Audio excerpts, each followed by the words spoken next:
Foundation Stones to Happiness and Success by James Allen. True Actions. Following on right principles and methods come true actions. One who is striving to grasp true principles and work with sound methods will soon come to perceive that details of conduct cannot be overlooked, that, indeed, those details are fundamentally distinctive or creative, according to their nature, and are of deep significance and comprehensive importance, and this perception and knowledge of the nature and power of passing actions will gradually open and grow within him as an added vision, a new revelation. As he acquires this insight, his progress will be more rapid, his pathway in life more sure, his days more serene and peaceful. In all things, he will go the true and direct way, unswayed and untroubled by the external forces that play around and about him. Not that he will be indifferent to the welfare and happiness of those about him, that is quite another thing, but he will be indifferent to their opinions, to their ignorance, to their ungoverned passions. By true actions, indeed, is meant acting rightly towards others, and the right doer knows that his actions, in accordance with truth, are but for the happiness of those about him, and he will do them even though an occasion may arise when someone near to him may advise or implore him to do otherwise. True actions may easily be distinguished from false by all who wish so to distinguish, in order that they may avoid false action and adopt true. As in the material world, we distinguish things by their form, color, size, etc., choosing those things which we require, and putting by those things which are not useful to us. So in the spiritual world of deeds, we can distinguish between those that are bad and those that are good by their nature, their aim, and their effect, and can choose and adopt those that are good and ignore those that are bad. In all forms of progress, avoidance of the bad always precedes acceptance and knowledge of the good. Just as a child at school learns to do its lessons right by having repeatedly pointed out to it how it has done them wrong, if one does not know what is wrong and how to avoid it, how can he know what is right and how to practice it? Bad or untrue, actions are those that spring from a consideration of one's own happiness only, and ignore the happiness of others, that arise in violent disturbances of the mind and unlawful desires, or that call for concealment in order to avoid undesirable complications. Good or true actions are those that spring from a consideration for others, that may arise in calm reason and harmonious thought framed on moral principles, or that will not involve the doer in shameful consequences if brought into the full light of day.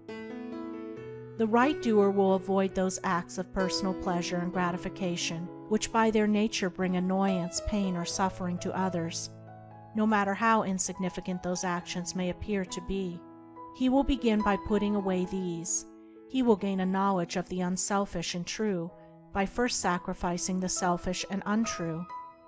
He will learn not to speak or act in anger, or envy, or resentment, but will study how to control his mind, and will restore it to calmness before acting, and most important of all, he will avoid, as he would the drinking of deadly poison, those acts of trickery, deceit, double-dealing, in order to gain some personal profit of advantage, and which lead, sooner or later, to exposure and shame for the doer of them.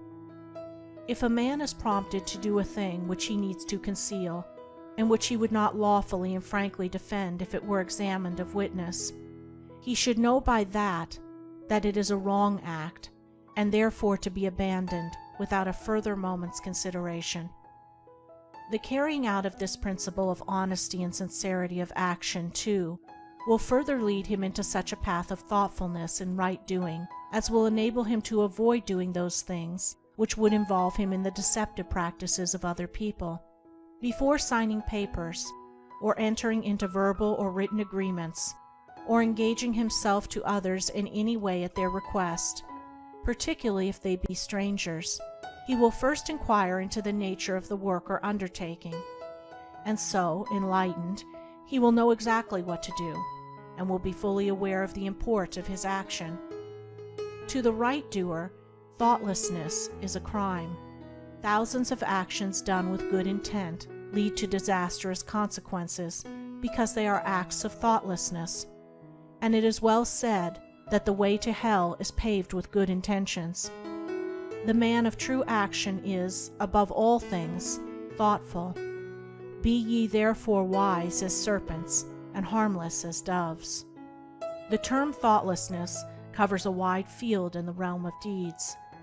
It is only by increasing in thoughtfulness that a man can come to understand the nature of actions, and can, thereby, acquire the power of always doing that which is right.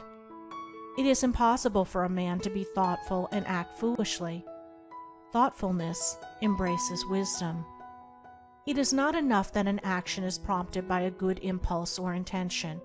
It must arise in thoughtful consideration, if it is to be a true action, and the man who wishes to be permanently happy in himself and a power for good to others must concern himself only with true actions. "I did it with the best of intentions" is a poor excuse from one who has thoughtlessly involved himself in the wrongdoing of others.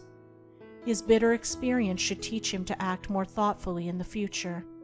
True actions can only spring from a true mind, and therefore while a man is learning to distinguish and choose between the false and the true, he is correcting and perfecting his mind, and is thereby rendering it more harmonious and felicitous, more efficient and powerful. As he acquires the inner eye to clearly distinguish the right in all the details of life, and the faith and knowledge to do it, he will realize that he is building the house of his character and life upon a rock which the winds of failure and the storms of persecution can never undermine.